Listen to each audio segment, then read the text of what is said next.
de Dios? Porque muchos falsos profetas han salido por el mundo. En esto del Espíritu de Dios, todo espíritu que confiesa que Jesucristo ha venido en carne es de Dios. Y todo espíritu que no confiesa que Jesucristo ha venido en carne no es de Dios. Y este es el espíritu del anticristo, el cual vosotros habéis oído que viene y que ahora ya está en el mundo. Hijitos, vosotros sois de Dios y los habéis vencido, porque mayor es el que está en vosotros que el que está en el mundo. Ellos son del mundo, por eso hablan del mundo y el mundo los oye. Nosotros somos de Dios. El que conoce a Dios nos oye. El que no es de Dios no nos oye. En esto conocemos el espíritu de verdad y el espíritu de error. Nosotros podemos llegar en un momento a ser impresionados en algunas ocasiones por predicadores que zapatean y gritan. Aleluya. Por predicadores que parecieran ser los más elocuentes verbistas. Pero algo que debe la iglesia aprender a distinguir es qué sazón, qué ingrediente, qué mezcla, qué doctrina es parte de la salvación en Cristo Jesús. Esto es algo que la iglesia en este tiempo debe aprender a distinguir. Porque la iglesia está con hambre y sed de la palabra de Dios. Y usted abre su red social, su Facebook, su Instagram, su YouTube, y usted va a encontrar de todo. Pero usted tiene que aprender a distinguir qué sazón es de Dios y qué sazón es del mundo. ¿Por qué razón les digo esto?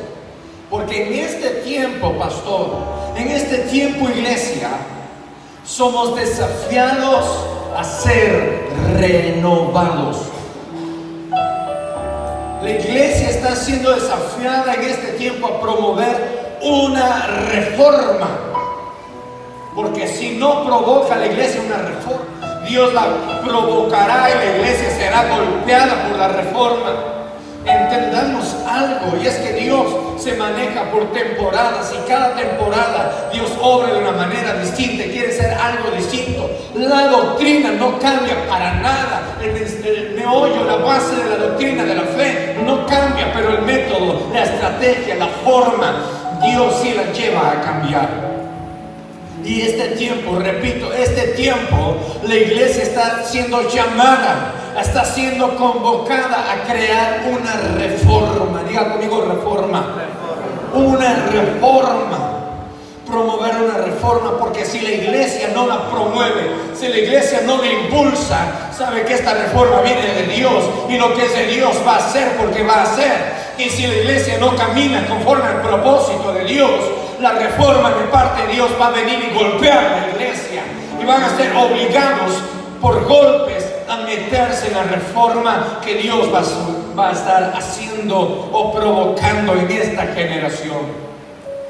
En el libro de Hechos de los Apóstoles, capítulo 1, versículo 8, empezó una reforma, y Jesús les dijo: pero recibiréis poder y me seréis testigos en Judea, en Samaria, hasta lo último de la tierra.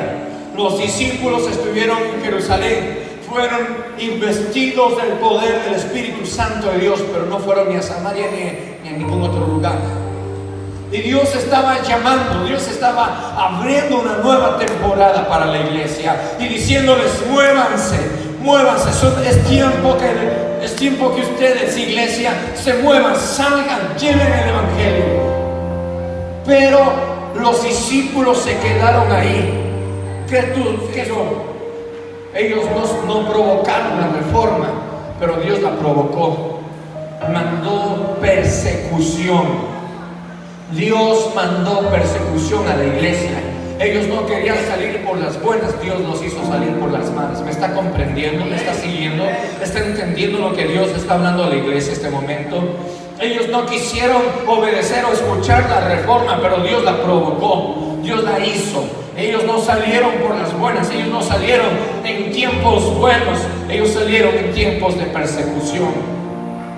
Por lo tanto, el apóstol Pedro escribió sus 2 cartas a una iglesia migrante, a una iglesia perseguida, a una iglesia que salió huyendo. ¿Por qué la iglesia salió en esas condiciones?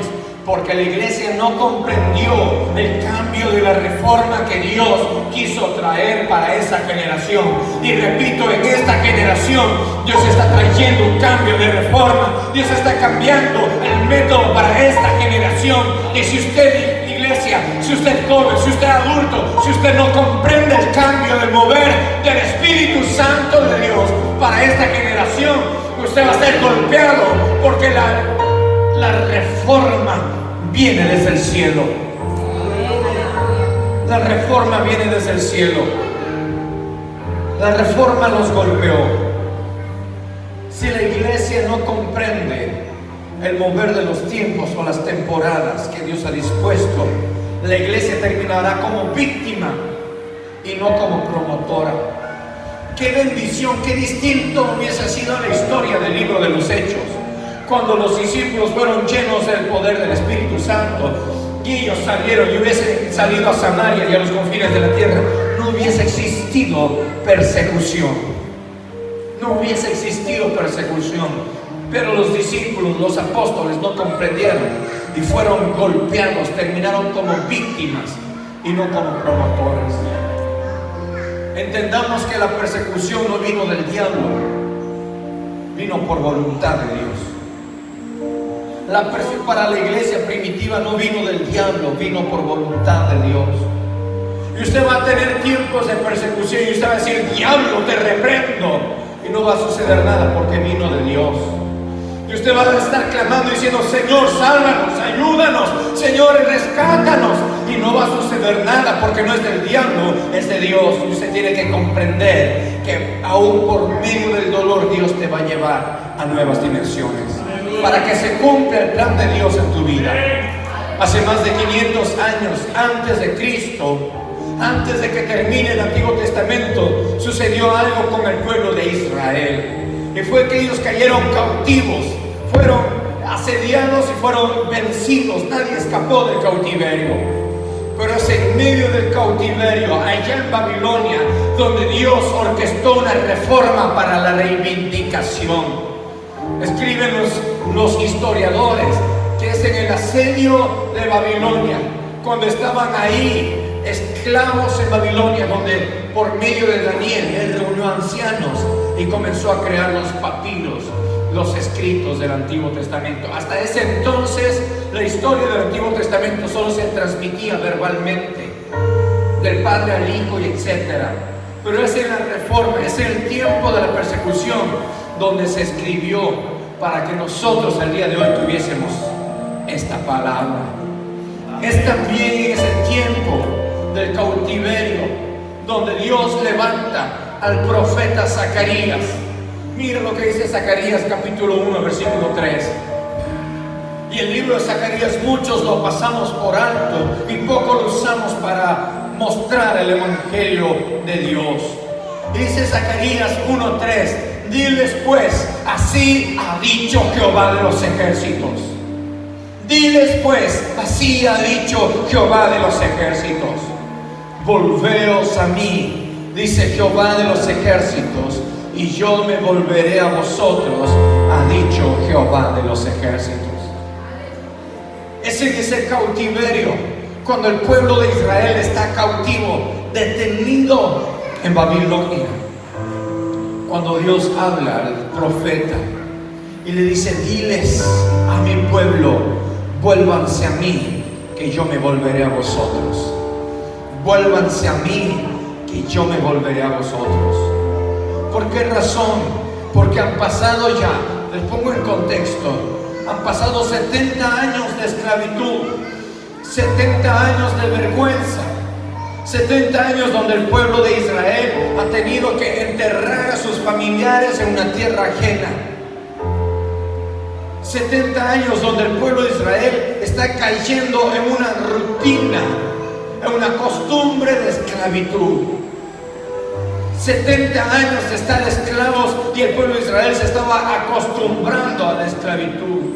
y estaban empezando a tomar esa tierra ajena como propia. Eran diferentes costumbres, pero ahora ellos las estaban haciendo parte de sí. Y en medio de esa esclavitud, a los 70 años de esa esclavitud, se firma un edicto donde todos ellos podían ser libres y hacer su vida tanto en ese lugar o donde ellos quisieran. Se firma ese edicto y dice: todos los del pueblo de Israel, todos los hebreos quedan libres para vivir donde ellos se les plazca. Y los israelitas que estaban en el cautiverio se alegraron, se gozaron, se vieron unos a otros y dijeron: mira, ahora somos libres, ya que estamos aquí tenemos nuestra casa, tenemos nuestro trabajo, ya conocemos a la gente aquí, ¿para qué regresarnos a Israel? ¿Me está siguiendo? Ellos dijeron: ¿para qué me voy a regresar a Israel? Y es en medio de esa situación, cuando ellos están acostumbrados a esa tierra, acostumbrados a esa situación, acostumbrados a ese país y a la esclavitud, donde un joven comprendió el llamado de Dios. Zacarías 1:3: volveos a mí, dice el Señor. Volveos, diga conmigo: volveos. Volved, dijo el Señor, vuelvan. Y los israelitas dijeron: ¿para qué vamos a volver si aquí lo tenemos todo? ¿Me está comprendiendo? Póngame mucha atención, esto es muy importante. Ellos dijeron: ¿para qué vamos a volver a Israel si aquí estamos bendecidos? Ya nos dieron la green card, ya nos dieron la residencia, ya nos dieron la ciudadanía, tenemos derechos aquí, estamos bien. ¿Para qué regresar a Jerusalén?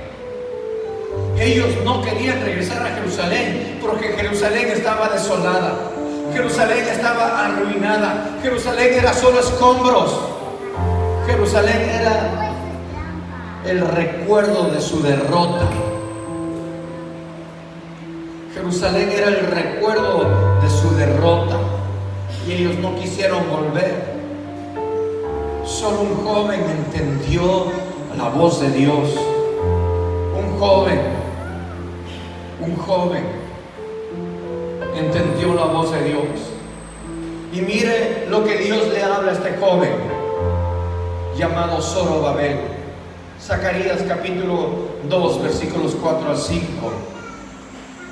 Y dice así el profeta: corre, habla a este joven diciendo: sin muros será habitada Jerusalén a causa de la multitud de hombres. No me están entendiendo, creo. Dios les dice: escuchen, sin muros será habitada Jerusalén a causa de la multitud. Pastor, sin muros será la iglesia a causa de la multitud. Sin muros será la tienda a causa de la multitud. A causa de la multitud no va a necesitar muros. A causa de la multitud de hombres, de ganado, de riquezas, porque yo seré, dice el Señor, porque yo seré escudo para ti y fuego alrededor tuyo, para gloria tuya estaré en medio de ti, dice el Señor.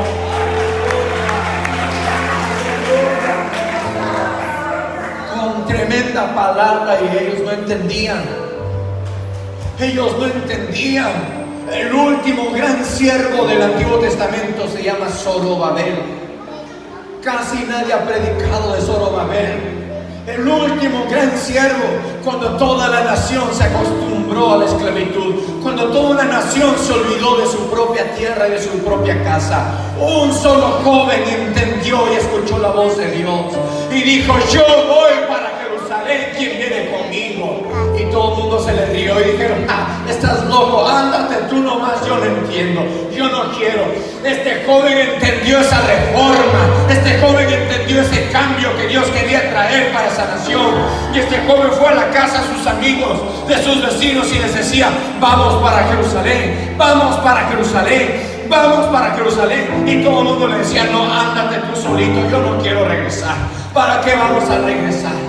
Y es en esa situación donde Dios comienza a impulsarnos, donde Dios comienza, y en la misma Babilonia, escribe el historiador Josefo, Dios empieza a expulsarnos La gente ya no les quería dar trabajo, la gente ya no les quería arrendar, la gente ya no les quería dar terrenos para que cultiven. Entonces Dios comienza a expulsarlos de Babilonia. Tan sorprendente fue el mensaje que Dios habló a este pueblo, que sin muros iba a ser Jerusalén, sin muros. Tan fuerte ese mensaje fue que retumbó en la conciencia de esas personas. Retumbó al punto que ellos no podían comprenderlo y decían: Señor, ¿por qué quieres que regresemos a Jerusalén si esa es la señal de nuestra derrota? Esa es la señal, ese fue el lugar de nuestra tragedia. Allá perdimos todo y quieres que regresemos allá. Dios les dice sí, porque es en medio de esa ciudad, es en medio de esta iglesia, es en medio de ese vacío, es en medio de tu casa vacía, es en medio de tu situación triste, es en medio de tu derrota, donde Dios te está llamando para bendecirte, donde Dios te dice: te bendeciré y te protegeré. Dios está hablando a un pueblo incrédulo. Dios está hablando a una nación incrédula y diciéndoles: yo voy a ser tu protector. No le está hablando a una nación tan ungida, no le está hablando a una nación llena de la presencia de Dios, no le está hablando a una nación vamos, que esté en su mejor estatus espiritual. No, está hablando a una nación incrédula, y estos incrédulos les está diciendo: yo seré tu protector, yo seré tu escudo, yo pelearé por ti, yo te bendeciré, yo te engrandeceré, yo ahuyentaré a tus enemigos.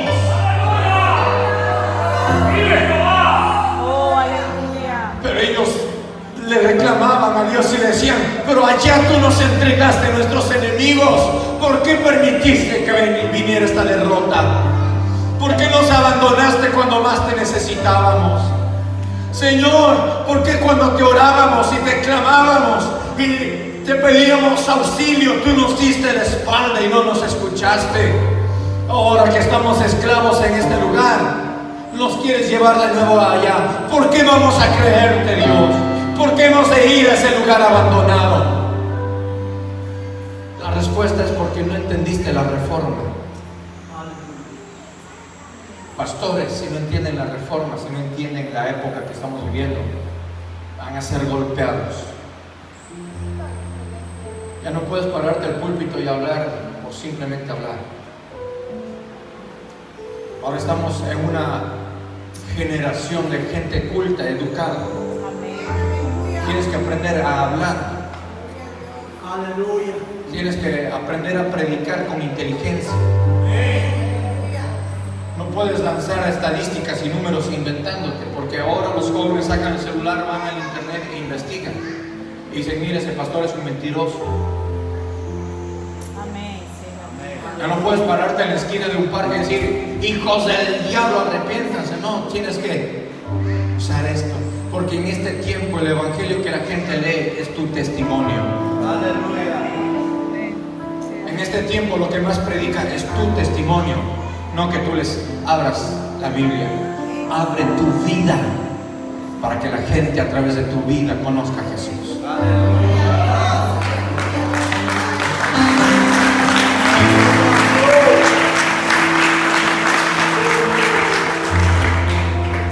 ¿Por qué hemos de regresar a ese lugar abandonado?, decían ellos.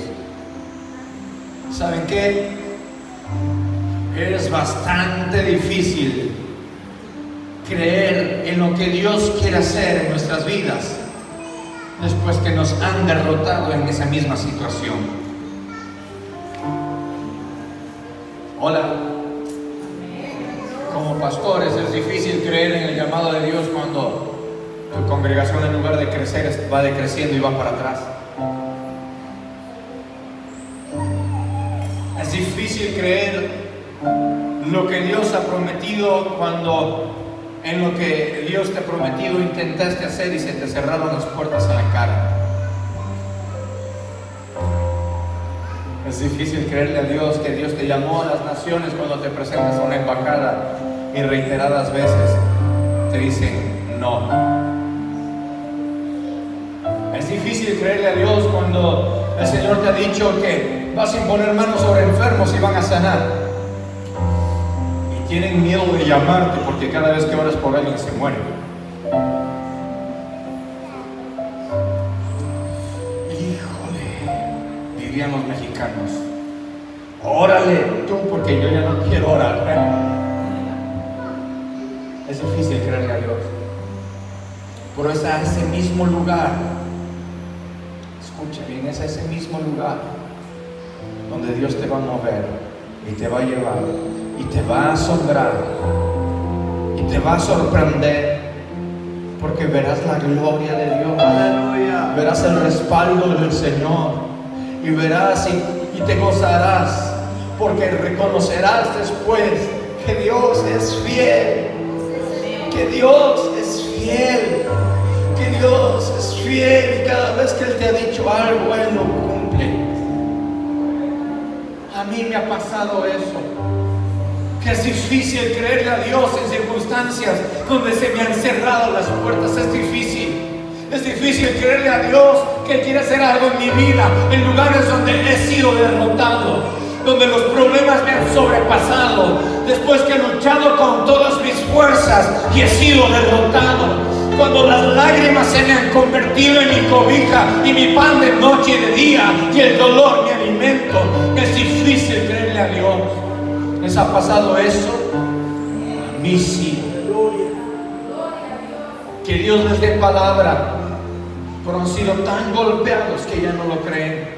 Hoy estoy hablando un mensaje de desafío, de fe y de esperanza, pero creo que muchos en este momento están bloqueados porque han sido derrotados.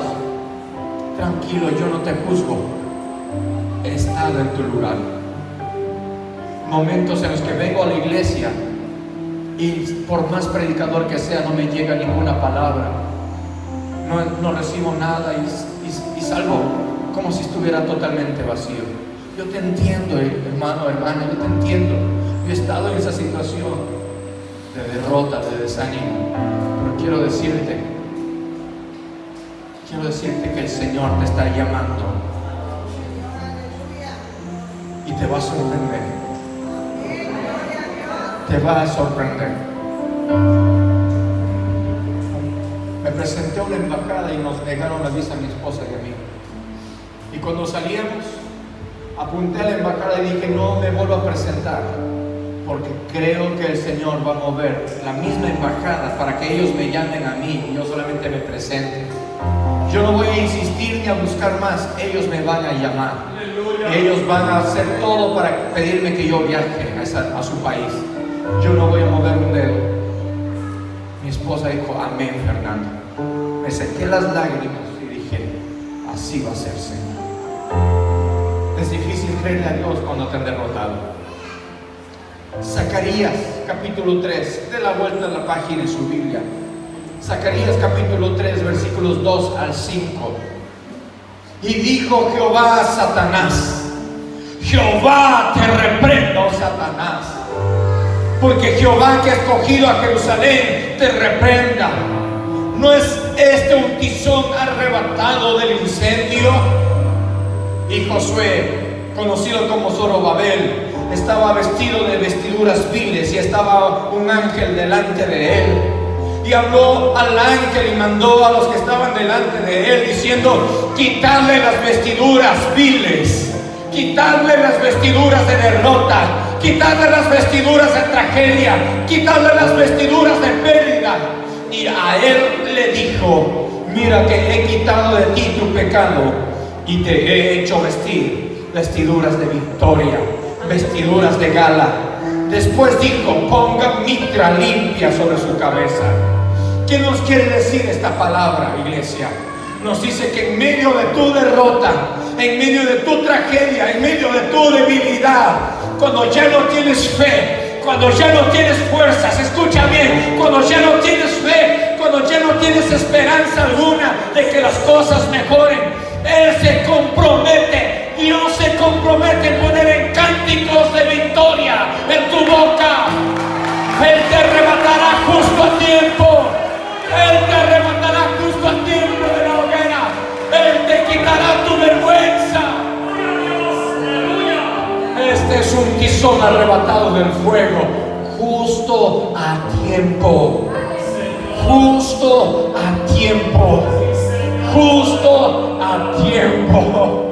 Dios va a intervenir en tu vida justo a tiempo. Cuando ya no tienes fuerzas, no va a ser necesario que estés en tu mejor época espiritualmente. No, no. Eso es lo maravilloso de Dios, que Él obra por gracia. No por obras para que nadie se gloríe, sino por gracia. Va a ser el momento, aunque cuando no estés espiritualmente tan firme, cuando Dios va a intervenir y se va a gloriar en tu vida, en tu casa. Y tú lo verás y dirás: Señor, Señor, cuánta misericordia has tenido sobre mí. Cuánta misericordia, Señor. Y tú lo verás y glorificarás solamente el nombre del Señor. Ellos llegaron, Zorobabel con sus embajadas llegaron a Jerusalén, llegaron y vieron solo escombros, cenizas, las piedras quemadas por el fuego, las piedras ennegrecidas también, no por el fuego, sino por la sangre de sus familiares que murieron en la derrota. Llegaron y lo que más les entristeció es ver el templo destruido. Nadie pensó: esta es mi casa, este lugar bonito va a ser mi casa. No, no, no. Me imagino que todos soltaron su carga y uno por uno tomó piedra y comenzó a reedificar el templo de Dios. Y dijeron: el Señor, el Señor, el Señor es el que nos ha traído a este lugar. Por nuestros pecados, por nuestras transgresiones. Y cada vez que ponía una piedra para reedificar el templo, lloraban y decían: por nuestra dureza de corazón, y reedificaban el templo. Y cuando alzaban el rostro y veían atrás, venía más gente. Y los que veían de lejos el templo botaban su carga y lloraban y decían: Señor, Señor. Señor, Señor, y corrían a reedificar el templo. Lo primero que reedificaron no fue sus propias casas, fue el templo. En el templo había provisión, en el templo había revelación, en el templo, del templo salía la presencia de Dios, que era su escudo y su protección. Protección.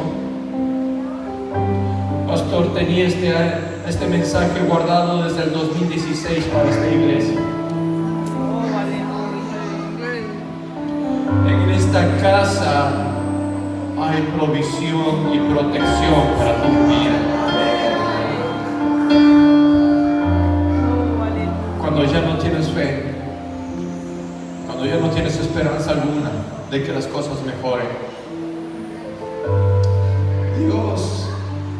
Dios se compromete contigo. Hay que comprender que son tiempos de cambio, iglesia. Y se viene un cambio de la esclavitud a la libertad.